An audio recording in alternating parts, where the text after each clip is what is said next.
Hello and welcome to the Lead Without Losing It Audioblog. This is Jonathan Hoover, and this is a post called The Slow Death of Otherwise Great Ideas, Purpose-Defeating Implementation. I'm writing a small book right now called Refuse. Don't let business as usual cripple your great idea. I'm working on my favorite chapter, Refuse to Let Fear Drive Compromise, and this is what I'm learning.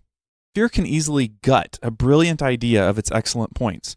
Afterward, usually, compromise sweeps in and creates something weird in its stead.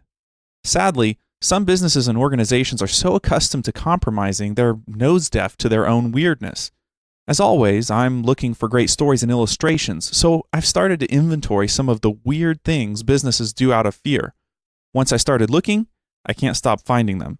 For instance, consider the case of a nationwide coffee and donut franchise that now has a sign on their drive-thru windows instructing their customers to contact management if an employee asks them for more money than the total of their purchase.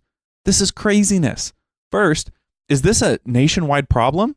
Are there employees running donut price hike scams across the U.S.? Does this reasonably require an organization-wide crackdown? Is there no better way to deal with this challenge than to announce the problem to customers and ask them to participate in the solution? The mind boggles. Believe me, I understand the fear this organization must be feeling. They want their customers to have a great experience, and they don't want a rogue employee skimming money off the top and giving their business a bad name. But in the process of trying to avoid that outcome, they've done something worse. Now, every time a customer drives up to the donut window, they're reminded that this business doesn't appear to trust their employees. And worse, they're expected to police this donut shop staff for them, as in, tell management if this happens to you. On the way to building trust with the public, they're reducing trust in their staff. That's what I like to call purpose-defeating implementation. The goal is good, but the execution negates the whole point. Here's another example. The gym where I work out offers a towel service. For a few bucks a month, they'll give you a bath towel when you show up to the gym. That way, you don't have to bring a towel from home every time you want to shower after a workout.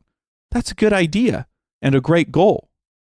For some reason, the gym doesn't provide real bath towels, but rather oversized hand towels.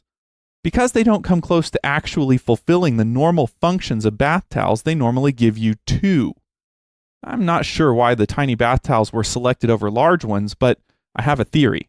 I tend to think that somewhere there was concern that if they had big, fluffy hotel-style bath towels, they'd have the same problem hotels have. Towels would start disappearing. That's a reasonable fear. Perhaps they shouldn't offer a towel service then. Or maybe they should offer towels but put an anti-theft device on them. What I know for sure is this. Giving customers oversized hand towels and calling them bath towels is weird. That's definitely not the solution. And as a consumer, every time you try to dry yourself off with two little towels instead of one appropriately big one, it accentuates the weirdness.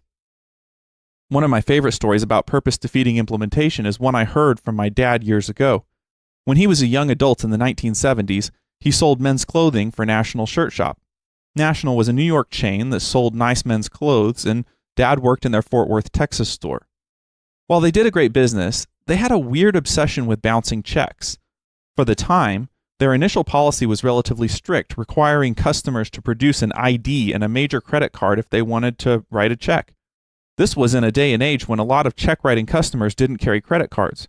Reluctantly, customers complied. But then National went a step too far.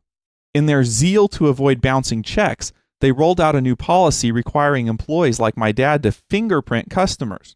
When a customer wrote a check, the employee was expected to roll the customer's finger in pink powder and stamp the fingerprint impression on the check. Perhaps that went over okay in New York. In Fort Worth, Texas, it was a bridge too far. Many customers believed fingerprinting was for criminals, not for paying customers. And they had a point. From my dad's perspective, it torpedoed National's business in Fort Worth even after the ill-fated policy was revoked. It was a purpose-defeating implementation. The goal was to protect the business's income stream. In the end, it probably crippled sales, and it weirded out customers. Here's the moral of the stories.